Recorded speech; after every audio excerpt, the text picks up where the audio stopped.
وَلَقَدْ آتَيْنَا مُوسَى 9 آيَاتٍ بَيِّنَاتٍ فَاسْأَلْ بَنِي إِسْرَائِيلَ إِذْ جَاءَهُمْ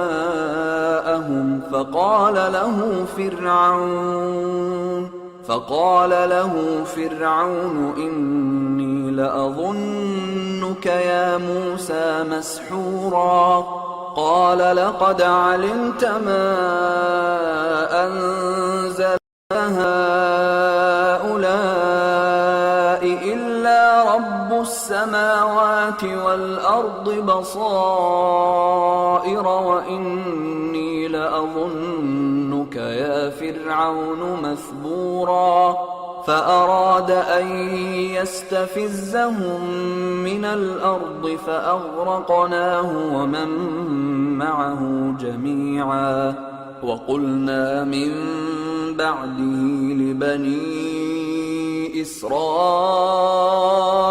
اسكنوا الأرض فإذا جاء وعد الآخرة جئنا بكم لفيفا وبالحق أنزلناه وبالحق نزل وما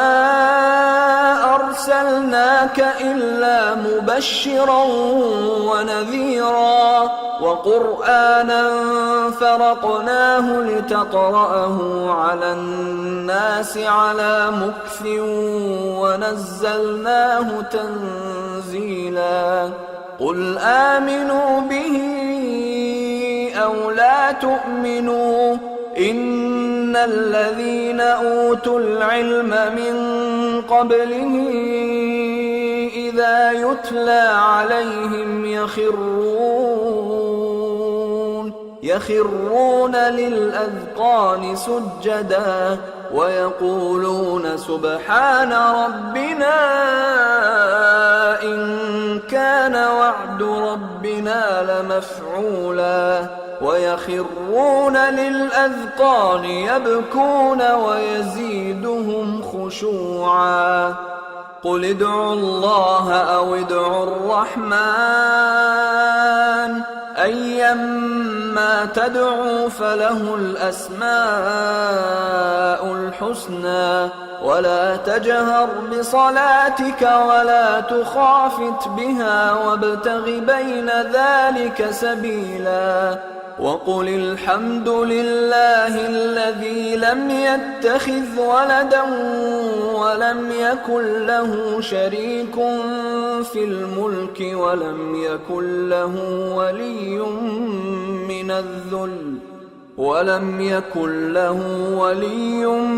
من الذل وكبره تكبيرا اور ہم نے موسیٰ کو 9 کھلی نشانیاں دیں تو بنی اسرائیل سے دریافت کر لو کہ جب وہ ان کے پاس آئے تو فرعون نے ان سے کہا کہ موسیٰ میں خیال کرتا ہوں کہ تم پر جادو کیا گیا ہے۔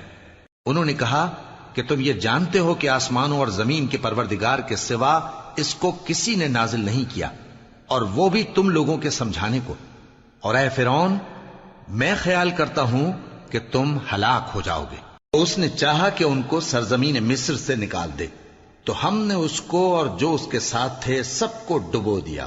اور اس کے بعد بنی اسرائیل سے کہا کہ تم اس ملک میں رہو سہو،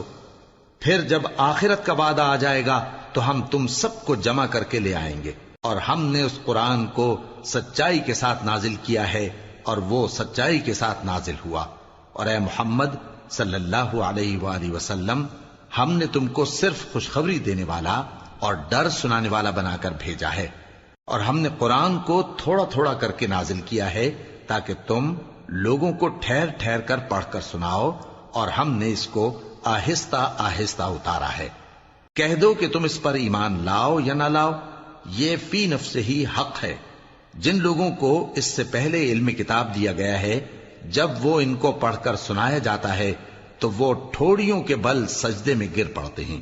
اور کہتے ہیں کہ ہمارا پروردگار پاک ہے، بے شک ہمارے پروردگار کا وعدہ پورا ہو کر رہا، اور وہ ٹھوڑیوں کے بل گر پڑتے ہیں اور روتے جاتے ہیں، اور اس سے ان کو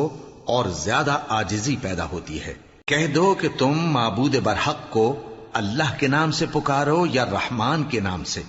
جس نام سے پکارو اس کے سب نام اچھے ہیں، اور نماز نہ بلند آواز سے پڑھو اور نہ آہستہ، بلکہ اس کے بیچ کا طریقہ اختیار کرو،